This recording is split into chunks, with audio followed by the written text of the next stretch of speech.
So what I want us to do is to start becoming more conscious, start choosing things in a better way for ourselves, and start creating a life that's going to gear us to really take advantage of the opportunities that are going to show up for us in the years to come. This podcast is brought to you by The Integrated Human. We work up, down, inside out to plug yourself into your potential. If you want to see what we are up to and what's next, sign up to our newsletter or follow us on social media. If you like what we are doing, we really appreciate it if you can like our post on social media and YouTube and help us grow. Welcome to the Big and Small podcast. I'm Jason Shields, and I'm big.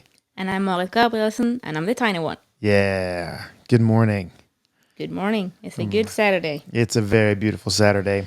We got some good stuff for you today. We got some philosophy. Got some science. Got some perspective. And we got some scandals. Are you ready? Yes. Scandal? Well, all right. So my wife, she just got a new car. It's a beautiful 2021 Land Cruiser. It's amazing. Like, it's got every gadget. It's a tank. It's giant. What you wanted to call it, the what? The whale. The whale. This thing it's like the Cadillac of four-wheel drives. It's amazing.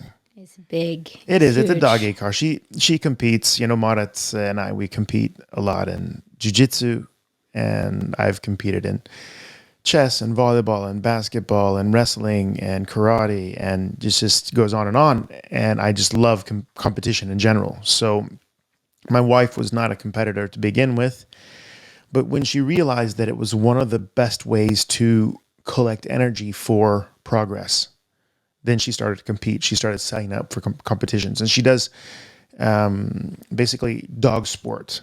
And when you think about dog sport, think about search and rescue through the forest, obedience. It's basically everything that has to do with working dogs, right? And it's a beautiful environment of people who want to interact in nature and interact with dogs. It's amazing. So this car is basically the doggy wagon. Okay. So it has two seats in it. It's like a sports car. In Norway, the taxes are so high that it's basically as expensive as a Ferrari would be in America. And I'm not joking. And the back of it is just dog stuff. It's filled with dog stuff. It's filled with dog stuff, right? And just like, her heart, she's when she's in the forest with a dog, she's basically a dog with a human face. I mean, the communication level is so high and the love factor is so high. Okay. Yeah. So this car is basically the thing that she wanted. For my 50th, I got myself a badass motorcycle, right? And you're helping me learn how to drive. And not only that, my friends, if you're listening to this, understand that Marit is an amazing instructor. The guy called me from Bergen, where I'm taking my driver's lessons for my license for motorcycles. And he's like, you don't even have to come today. And I'm like, what do you mean? I'm on my way. And he's like, no, don't even come. Save the money, bro. I'm like, what do you mean save the money? He's like, dude, you're so good. You don't need the lesson. And why am I good? Because I have Marit. She's out there showing me the way. So thank you. Use a blinker. I call that progress. You're hating a little bit. Well, you don't use your blinker. Well, when I drive my car, I know when I need to use my blinker. No, you don't. Let's not get into that discussion now. Anyway, new car. Yes. So this thing is amazing. Okay. So she gets at home, and like I said, is life only bad? No. Is life only good? Far from it. So if you're lucky, life is total. It's everything, yes. It's everything, right? And just about the time you're as high as you can be because you just got yourself a new car. Something's gonna... No, not always. Not always. But something can hit you to bring you back down again. Well, something will hit you, right? Because life is cyclical. But it can happen very fast. It can happen fast or slow. Yes. Right? So my wife's very first trip with the car, besides driving home, she literally drove the car home from the dealership and then had to get back in the car with the dog and drive him to the vet. And why? Because he ate a flower. He ate irises, and they're horribly poisonous for dogs, and he got a whole stomach full of them. And you're like, yeah, but shouldn't dogs just know what they should eat and don't eat? No, they're bred and they're He's got allergies, unfortunately, and he was one of the unlucky ones that had allergies, and he's taking catabolic steroids, not anabolic, not the ones you get big and buff from, but the ones that regulate your immune system and make you incredibly hungry, right? So he's out there eating whatever he can get his little feasty lips on, and he's chowing down these iris, and my wife has to get him in the car and drive him down, and then make him throw. So he gets an injection that make him throw up, and he throws up all like a giant lump of flowers, right? Which is interesting. Now you're thinking, why are you telling me this? Be patient, my friend. You'll see the point. Okay, so anyway, in life, it's cyclical, right? It goes up and down. You have something amazing happening for you. Sooner or later, something less amazing will happen. And it's not because something amazing happened. You see, this is the thing. Now I'm making these connections in your head. People start to avoid good things because they're afraid something bad's going to happen to wait it out. That's not the way life works. Life is total. Things are coming at you all the time. And whether they're good or bad, it's sometimes the way you perceive them, sometimes mechanically appropriate or inappropriate for the situation. And sometimes it just really sucks because it takes something that you want. Okay? So she drives him to the vet. He gets an injection. And lately he's had a lot of allergies, and that's why he's on high doses of cortisone. And at the same time, he's starving. So there's like a whole reason for this. It's a mechanic, okay? It's not a bad dog. He's an amazing dog. So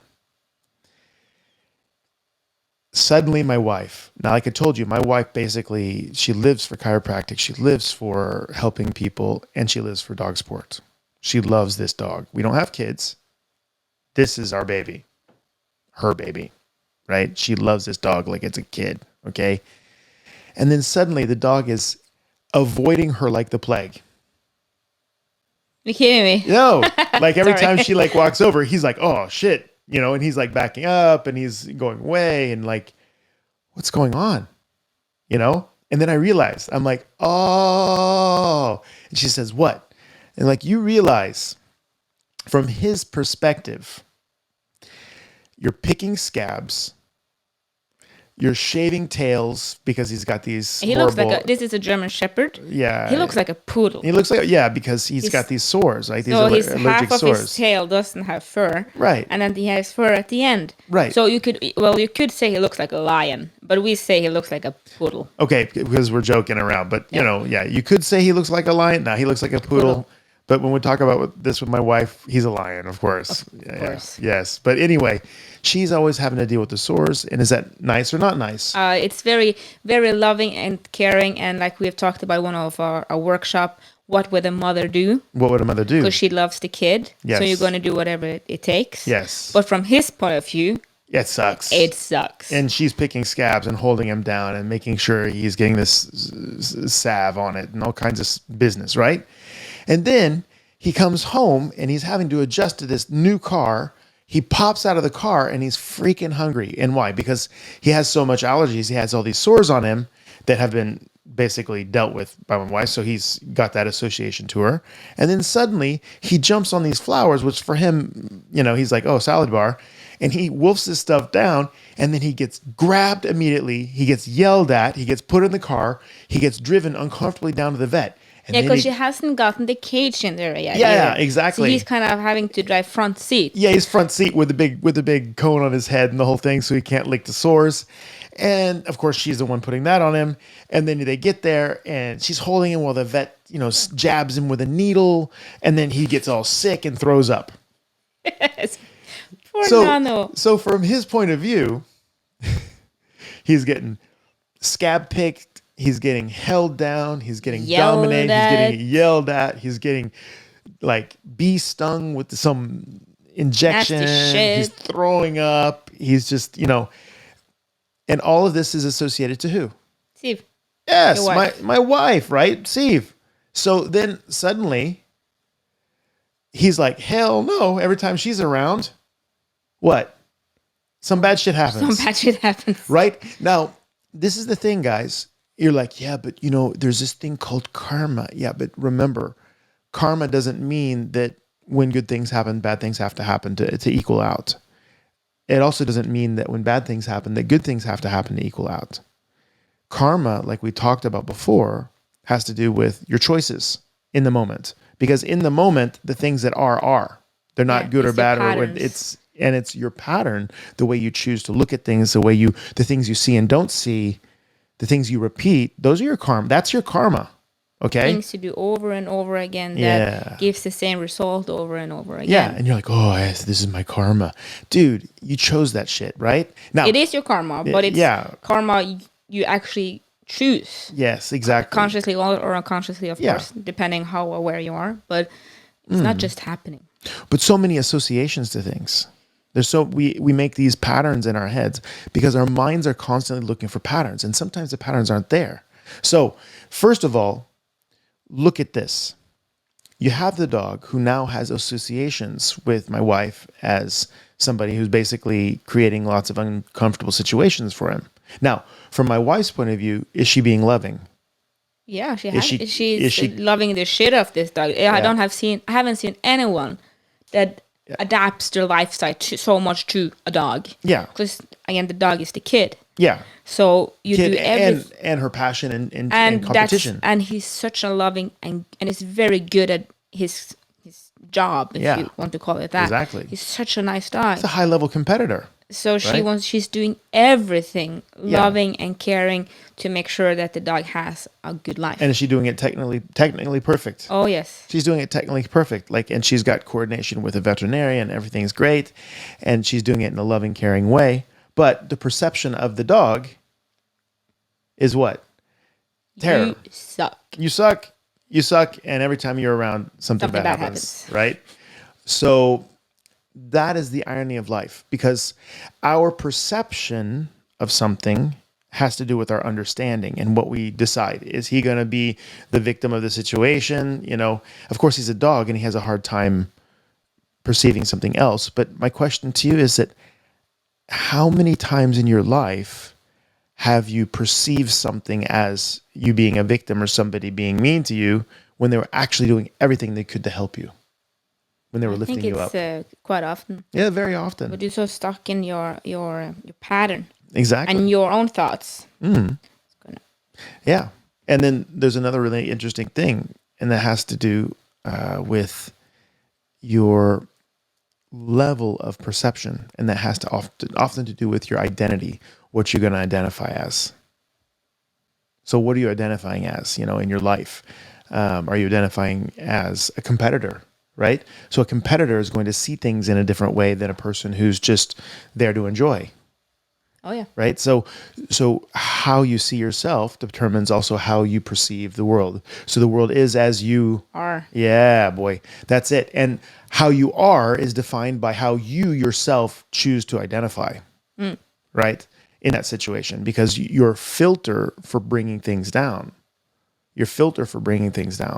is completely dependent on what your mind is going to sort as important and not important, right? So if I'm a young guy and I'm 15 years old and I'm an only child and I live for soccer, for example, or a sport, when I walk into a mall, I'm going to see all the pictures of people playing soccer and all their soccer shoes, and I'm going to see soccer jerseys, and I may see the other things in passing, but my mind's not going to perceive it or pick it up because it's not filtering for that, right? Because they say that if the world around you is a football field, your brain only has the opportunity, the ability to perceive the amount of information that you could then, in a relative size, fit on a postage stamp. So you are constantly sorting out all that information, and that's one of the things with social media that's so dangerous in a way, because they're filtering to give you more of what you like. So it's even more powerful. So you're kind of living your identity even more through your social media. Yeah, you just get your perspective verified over and over again, which is quite dangerous. Yeah, it's very dangerous. Yes, but I when you're on identity, because I don't want to let go of that, because I had a question for today. I didn't have a question. I have something I want to bring up, because I'm following this social media account. Yeah. It's called Norwegian Secrets. Ooh. Or in Norwegian, Norske Hemmeligheter. Dang. This is an account where people basically they can write their secrets. You're not And going to it's- make me tell a secret now, No, are of you? course not. All right. Then it's not a secret because the thing is here you are anonymous. We are worldwide now, aren't we? Yeah, we're worldwide. Anyways, Yeah. not the problem right now. Not the problem. Not the topic at hand right now. All right. But you write your secrets in. It's anonymous, and it's a place for you to in one way vent out, say kind of what you have on your heart. It's a people where you can see that it's not just me that has that thing that thinks that or feel that.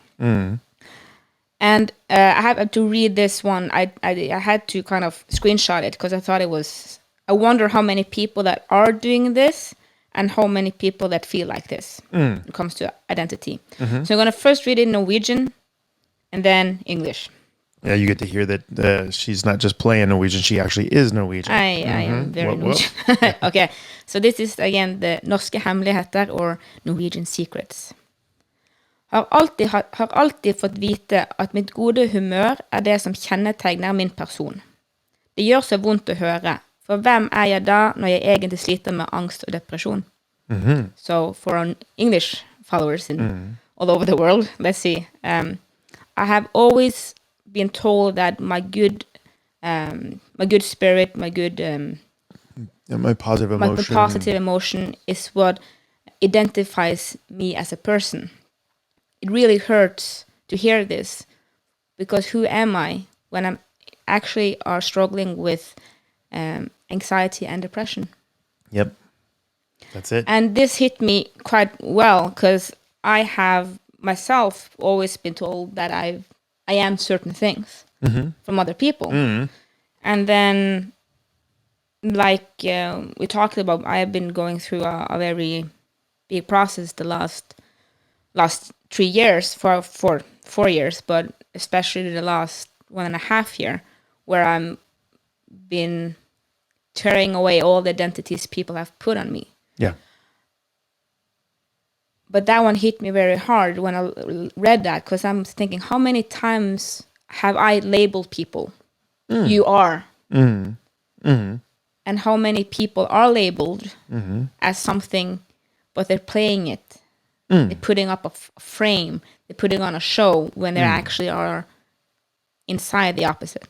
There you go. That's beautiful. It's a great question. So shall we start to riff? You just go ahead. I'm asking you the question. Oh, you're asking me. All right. Well, as we know from our spiritual work, which, by the way, when I say spiritual, I mean function work, because expressing who you are, getting your soul expressed on this planet is your job. That's what you're put here to do, to express your uniqueness. And to just bring in that, when we created the Integrated Human, which is the company we now have workshop with and seminars and such with, it is spiritual work, but it's spiritual in function. Yeah. So it's not just think, therefore you will be. It's think and be. Exactly. So you bring it down into function. Yeah. You learn how to express your higher self. Yeah. And in Flåm, in November 6th and 7th, we're having a seminar where I'm actually going to go through a lot of the techniques that I've used in my life to become world champion in jiu-jitsu several times and become a millionaire and achieve a great relationship and have a great clinic and drive the cars that I want and the motorcycles that I like and do all the things in this world that I want because I was able to contain my energy, understand myself, and then basically use those tools to succeed, right? And part of that principle that we're going to talk about a lot there and that I'm going to teach is the fact that, you know, you have thoughts, but are you your thoughts? And people are like, yes, I think, therefore I am. That's Descartes, the philosopher, right? But that's bullshit. And it's so obvious because there are moments that you're actually not thinking. Therefore, you are not your thoughts. And having thoughts doesn't define you, right? So It shouldn't. But that's mind, right? So you're not your thoughts. You're also not your emotions. The problem is, guys, that your emotional states are very powerful and they're very magnetic and they're very personalized because we say, it's not that I say, I am angry. I have a thought, but I am angry. Well, So angry right now. Yes, furious. so furious. I am furious. Or that I'm means super you're happy. I'm identifying. stoked. Yes, I'm stoked. I'm stoked. So it's very easy to say, I'm an angry person in general. I'm a happy person. No, you're happy and you're sad and you're depressed and you're mournful and you're celebratory and you're ecstatic and you're all these things. You're total. You have all the frequencies of energy that come through as an emotion, right? But you're none of those things specifically. Why is that? You may predominantly express something or have the emotion of anger and say that I'm an angry person. You are not an angry person. You are a person who has anger often. And the reason why that differentiation is so important is that what you choose to focus on becomes larger in your life. Where attention goes, energy flows. And this is the weird thing. That's why media is so influenceable or influencing on us, because they're telling you what you should be. You should be happy. You should be successful. You should be. So then your mind starts to focus on those things. And sometimes that actually can help you hold that state. The problem is that it's artificial and from the outside. We talk about how things are outside in instead of inside out. In the integrated human, we talk about things should come from up, down, inside out. We shouldn't rely on outside things, drug and alcohol.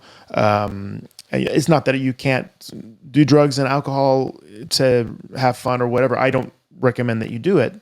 But I'm not saying that, oh, that's bad. I'm not moralizing. I'm just saying that you shouldn't depend on the media to make you feel good. You shouldn't or depend on chemical comments. substances or comments or likes or any of these things, because that's from the outside in. If a comment on Instagram or Facebook is the one that's going to determine if you have a good or bad life. Yeah. Or you have the classical, don't let the number on the scale determine your worth. Yeah, exactly. Yeah. The number on your scale. Exactly. All of these things that's quite true, because honestly, right now you have a super low body fat and you are heavier than you've been because you're so muscular. You've never had as much muscle mass as you do right now. No, I'm getting yelled at. I'm eating. You need to eat more, right? But the point is that if you're looking at the scale, you'd be like, oh, I'm a failure because I'm heavier than I've been and don't know. But because honestly, I'm competing in a weight category in a sport. Yeah. The weight is kind of important. Yeah, it's important. But the point is that if you're just going by how heavy you are,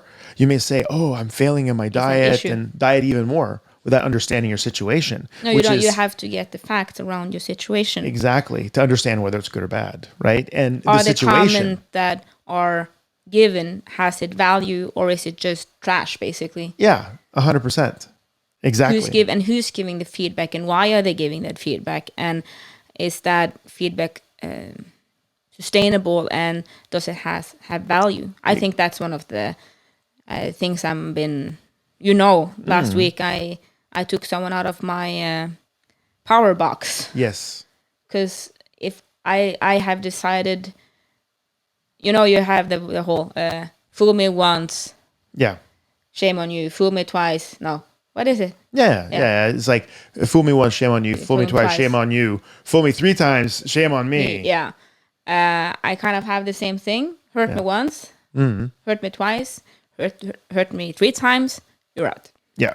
In the way that I ask myself the question, it's not that I can't get hurt. It's more that what people do I give the power to? Yes. Some people has value. Their opinions matter. Mm-hmm. I know their not opinions, but what they say come from a place of love. Yeah, like basically Steve taking care of Nano. Taking care of Nano. Yeah. I working with my eyes to see, okay, where does this come from? Mm-hmm. And if it comes from a place of love, I take the feedback. I may not like it, but I take the feedback. And it may not be valid because it may also not be valid, and it might hurt. But then, okay, they're doing it out of love. Mm-hmm. But if a comment or something, action or whatever comes from a place of I don't know, jealousy, greed, not love. Mm-hmm. You just call it not love. Mm-hmm.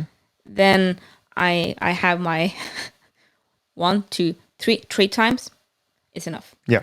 Then I won't let that person have that power over me anymore. Yeah.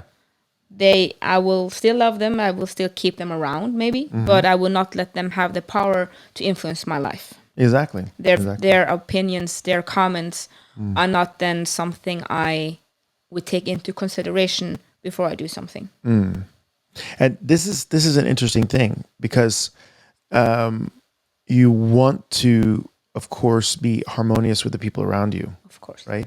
But Conor McGregor, one of the best trash talker champion Oh, big UFC time. champions ever. Like, yeah, he's a showman, right? That guy is like a plus fighter and a plus talker, a trash talker.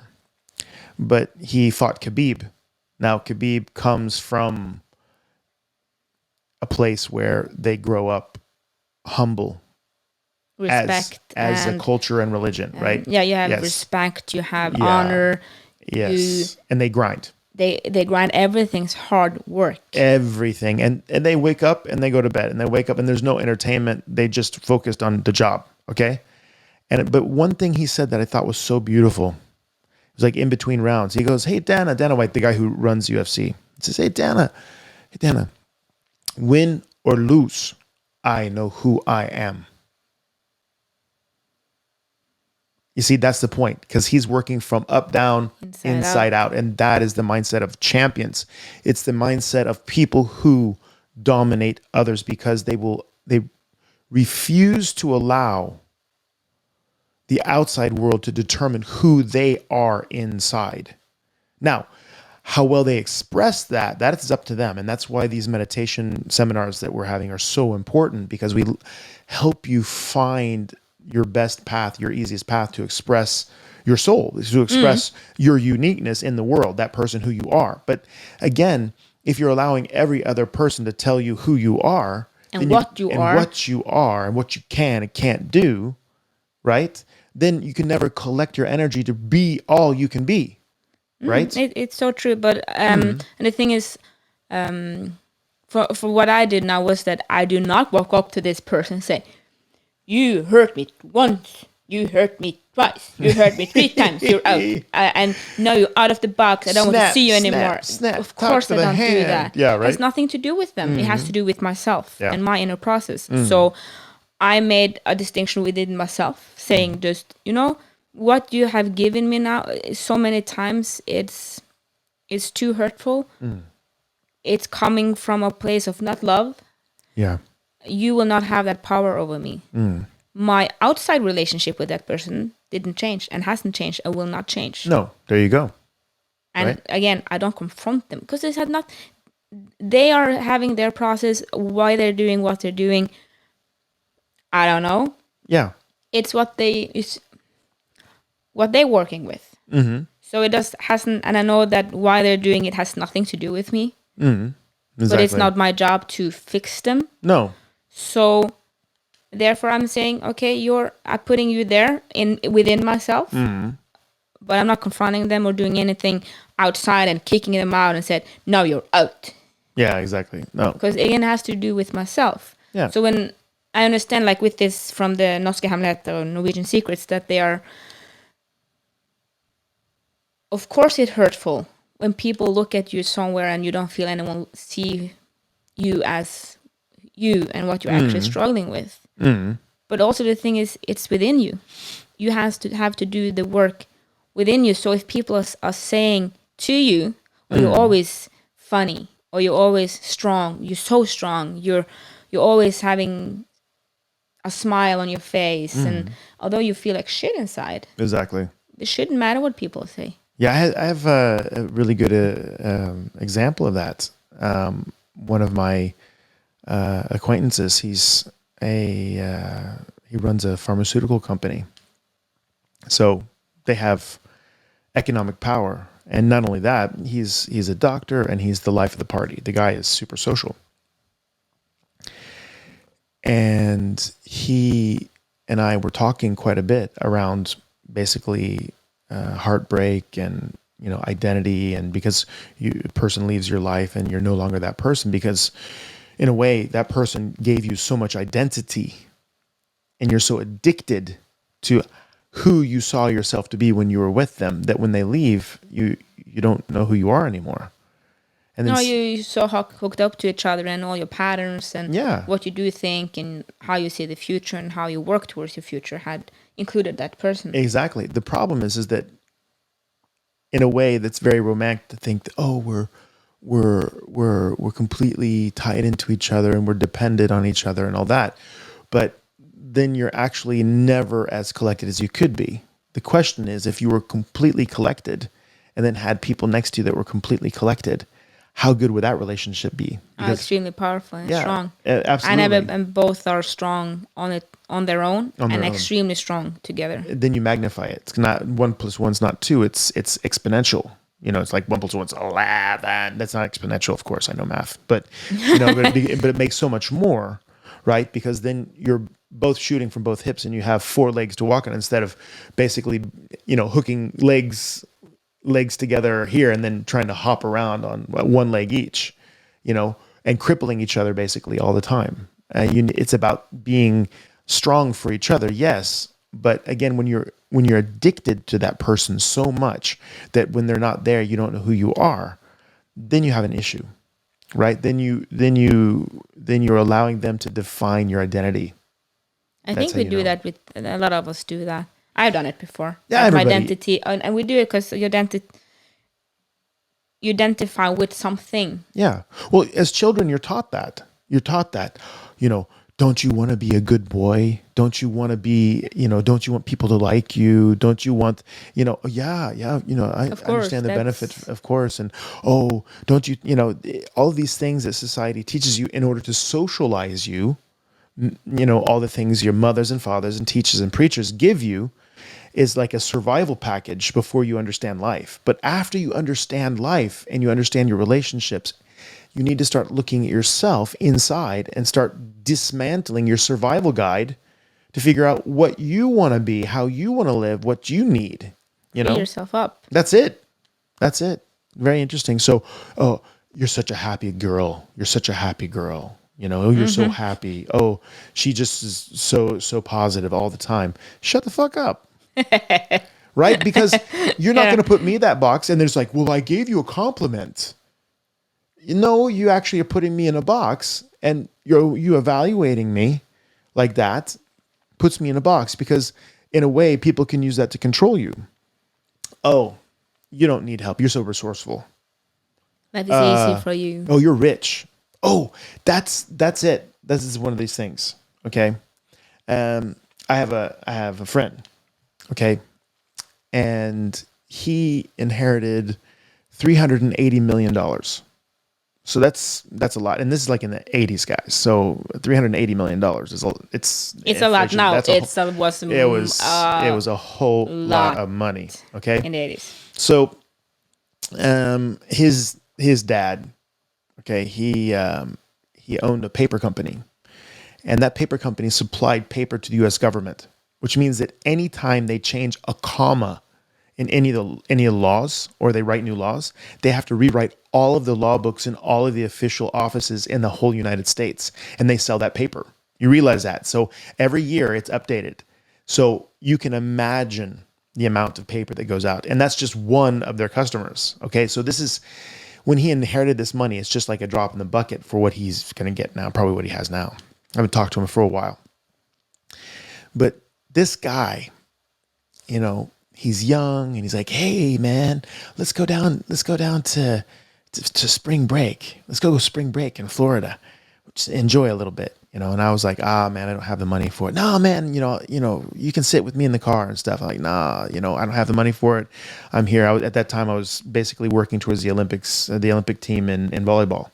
And I was a semi-pro volleyball player in the summers. We would go play for money and make money there, and I would do some work, and we'd be training. So I just didn't want to spend that much time partying. And spring break's crazy. It's cray. Okay. So he's like, I want to go down there. And he's like, I want to take my new car. He just bought himself a Porsche 911 whale tail. It's beautiful red. It was leather seats. And if you guys have ever been in one of the like super souped up 80 model Porsches. It didn't have easy steering. It was like heavy steering, right? You had to get up to speed to make it steer. So actually quite uncomfortable to drive it down, but he's going to drive it down because it's so sweet ride. So he drives all the way down Florida, and he gets to Fort Lauderdale for spring break, and he parks his car, and he's going to go for just a quick dip in the sea. So he strips down to his bikini underwear.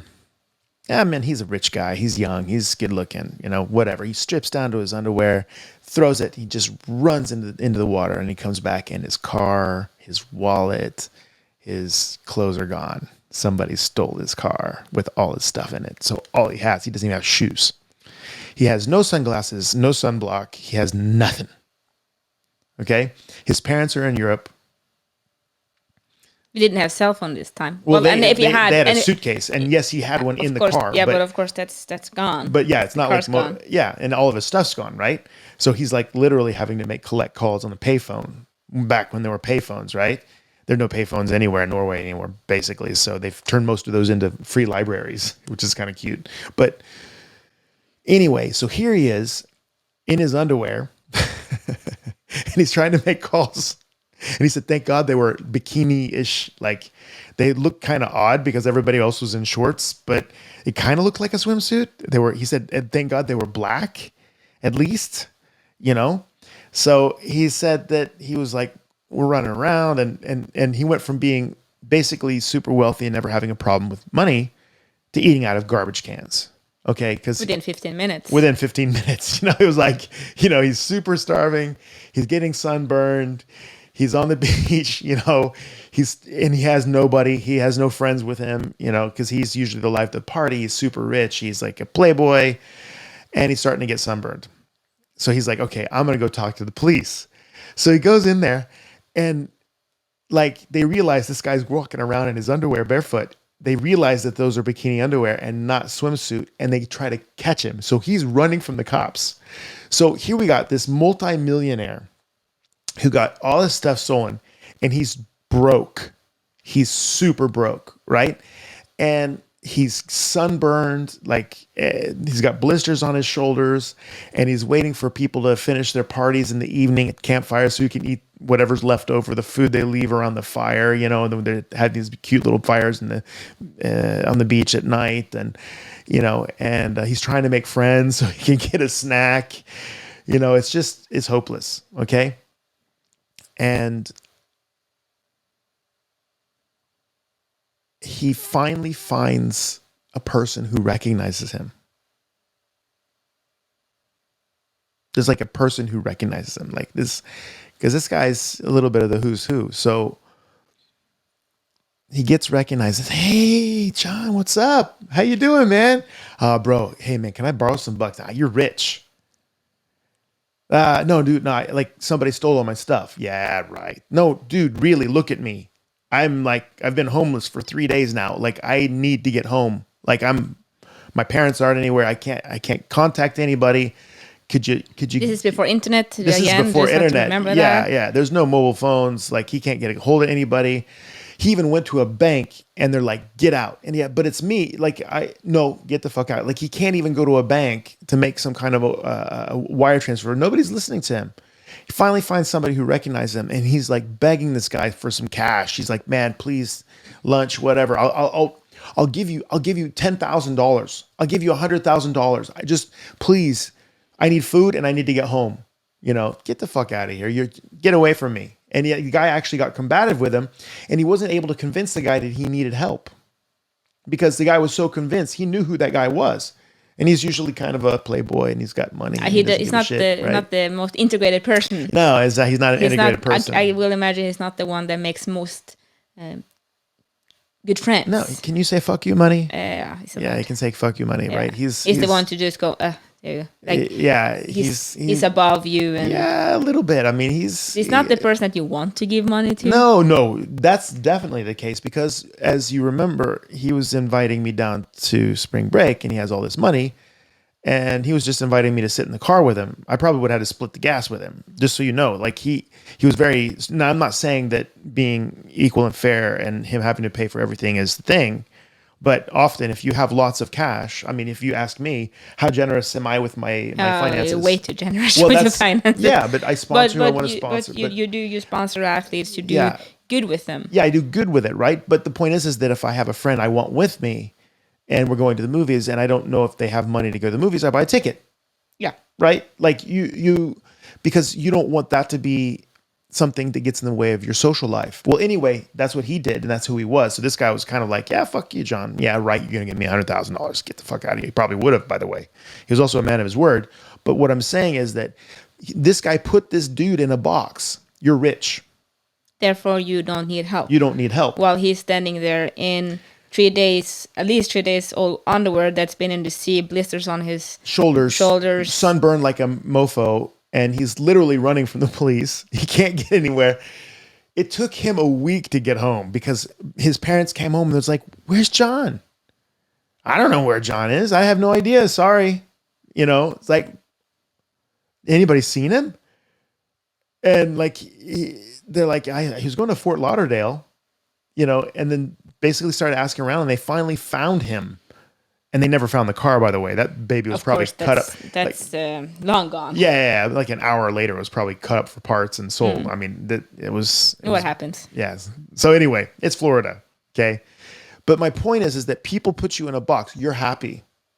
You're successful. You're rich. Yes, I am all of those things, but I'm also a human being in a total situation. So evaluating people and trying to see them and not putting them in an automatic box is so useful. Yeah, but I think like all these people that giving this person the comments, you're always in a good mood and you're always smiling. I think they're doing it from to give a compliment, to be kind, because it's a positive thing. Yeah. You know, but when the person that you're saying this to are feeling the complete opposite, and I have both anxiety and depression. It's kind of not, it doesn't strike that good because you go, and close your eyes, but fuck you. Yeah, exactly. Sure. That's what I am. I'm happy. And if people are putting that on you over and over and over again, it becomes very heavy. Becomes very heavy. Because you feel also then that you have to be that person. Yeah. Although you are having massive depression when you get to work, you have to be super happy, and not necessarily that the work itself requires it, because you're not dealing with customers, for instance, but your colleagues are demanding that of you because you are the hood in the office. You are the one that always come with the funny comment in the office. Yeah. So if you don't, you're not taking your role in the office. Yeah. But then when you're having massive depression, you kind of don't feel like being super social or outgoing or coming with funny comments or be the nice, good person that check in with other people or whatever you being identified as in that situation. So I understand that it can be quite heavy to carry that. Exactly. It's heavy to carry it because it's coming from the outside in. But the hard work comes, and this is the thing. The hard work comes to realize that you will not allow your emotional state to define who you are either. Yes. And that's the important thing, because just because you have depression doesn't mean you're a depressive person. That you are depressed. You are identifying with that, and that's who you are. Just like you're not an angry person. You're a person who has anger, and you may have anger often. Maybe one of your superpowers, for example. You know? So in the energy level of anger is a transitional energy. Shit happens when you're furious very often. Maybe not always the good thing or the happy thing, you know, or not always productive if you're not able to channel it. If you are able to channel it, it's a very good working energy, right? So the fact is that your responsibility as a human being, as an evolving human being in the integrated human perspective, is that we're up, down, inside out, meaning that our worldview and our soul and our purpose here and our desire to express our uniqueness wraps itself in our emotional energy and then projects itself through our body into the world. You become the success that you want. And that has to do with being able to channel just happiness Oh, everything. Everything, right? Total package, total package. So you, for example, are the greatest example of this that I have around me, that I get to see every day. And that is, it doesn't matter if Marit is high or low or inward going or outward going. When patients come in, she's present and loving. She's doing her job. She's finding constantly ways of doing things better. Now, am I putting her in a box? No. I'm observing what she does. How does she use her emotional state? Are you going to use your emotional state in your life, if you're listening, to sabotage your success? Are you going to say, I deserve to be depressed today, and I want everybody to honor my depression, therefore I'm not going to go to work, or I'm not going to fulfill my obligations, or I'm going to eat tons of junk food, or I'm not going to work out because I'm depressed today. I'm not going to take responsibility for my life. Oh, my friends, the consequences come anyway. Just because you're depressed doesn't give you a ticket for It's not a getting free ticket. It's not a free ticket. Exactly. That's it. Unfortunately, life still continues. Yes. What I did was that I allowed myself days where I didn't do anything. Yeah. The ones that were closest to me understood that. I first had to go around with them and say, it's not you, it's me, and you can't do anything with it. Yeah. And they were clear enough to listen, luckily enough. And I allowed myself to lay in bed for a whole day and feel it, but not identify with it, but I let it do it what it had to do. But when it's Monday again, I go back to work. Yeah. But it's not big, and it's not that no, they're not depressed anymore. No, I still had depression, but that doesn't define me. So I can still do a very good job at my workplace. Incredible. Yeah. I'm not the most social one in the lunch break then. No. But that's okay. And the people around you understand that we don't put you in a box. We don't demand that of you. No, we allow ourselves to have what we have that day. That's it. And then we all know that when we go down in the clinic, we perform our job to the best of our ability. And then and that's that. To a level of excellence that you would demand of an integrated, evolved person. Yeah, that's the job. I'm still acknowledging everything we have. Yeah. That's how it is. Because again, you get a new car and everything's great, and you get home and your dog eats poison flowers. Like, what you gonna do? Yeah. It's insane. You're gonna get him jabbed. It's He's gonna insane. throw up and he's gonna blame you. It's insane. You make me sick. You pick my scabs. You do. Oh my God. Right. So I think that's the. I just have to say, I just that this person that wrote these things. Yeah. They said, but I'm struggling with anxiety and depression. Good. You actually know you have anxiety and depression. Do you know how many people out there that has it? Oh man. But have no clue that that's what they're struggling with. So they are doing everything else trying to avoid it. Yeah, they're doing drugs and alcohol. They're having random sex. They're just sabotaging their careers. They are traveling the world and not to live and explore, but actually to run away from what's actually the issue. Escapism. We have a whole podcast on escapism. Look it up. Yeah. It's so much around it. So I think it's just acknowledge that you have it. It's super good, and don't give people the power to put you in a box.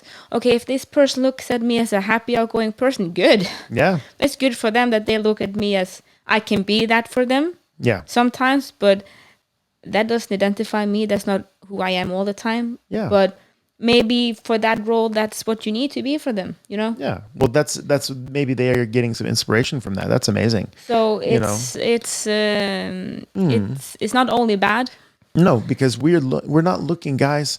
People want to sell you a life of happiness. Okay? They want to sell you a life of success. But every successful story comes through battling through loss and insufficient action and not being lucky before you finally get to the place where you can get your success. Every champion has lots of hours of grinding and losing and learning technique, and whether it's in business or in martial arts or if it's in lifting, there are many failed lifts before you get your world record. Oh, big time. Right? So, life, that is the story. That's the truth. And that, but how do they sell it? They sell it, though, this person never made a mistake. This person's always amazing. This person has everything. Everything that I have, I've worked for. Everything that I've had comes from me failing many times to get it. And also realizing that most of the failure comes from inside me, because that's the point. The point is that what you create in your life has to do with, of course, some things happen. People die, you get sick, you can get injured, you can fall. Things can happen. But I tell you, when you have a burning desire to express yourself, as long as you can continue moving forward, you still have life in you, you still have breath, you can move towards that goal, right? So, And it's not the obligation of other people to see my suffering. that's it.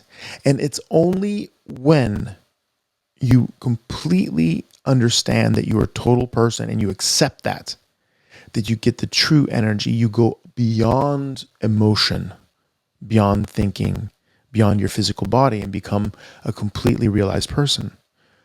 Unconditional love is not even an emotion. It is a state of harmony when all of the frequencies of your emotional body, your heart, unify into one thing, and that is unconditional love. It is very grounded, it's very profound, it's very rich. It's not even an emotion. Passionate love has aspects. You know, your normal hate and depression and celebration, all these things have different aspects of gain and loss. But unconditional love is present all the time. And that's what we want. That's what you really want. And you want to feel that. And that's the integrated process. That's why it's so worth it, because that is also power. It's power to move beyond pain. It's power to move beyond illness. It's power to move beyond different emotional states. It's power to move beyond distracting thoughts. It's the power to overcome obstacles. And the thing is that so many people who are successful in their life achieve this state in one thing. But like Mike Tyson, he achieved that in boxing with Customato, but Customato designed that state for him. But Mike Tyson did not develop that structure inside himself. That actually happened from the outside in. Customato gave him the path. But if you followed Mike Tyson lately, he's a beautiful human being. He's had some experiences that have transformed him, that have allowed him to find back to what Customato gave him. And he's starting to transform that love for boxing, that love for war, that study, that love for knowledge about this thing, that state of being ultimate, to being a family man, to being an inspiration for others, to having a podcast. Hot Boxing is called. It's pretty cool. Check it out. And Mike Tyson has become a role model in not just boxing, but in other ways because of that. Now, his path to get there is his path, right? But the whole point is that the work that he's doing as a champion is to find back to that passion and spread that passion over his whole life.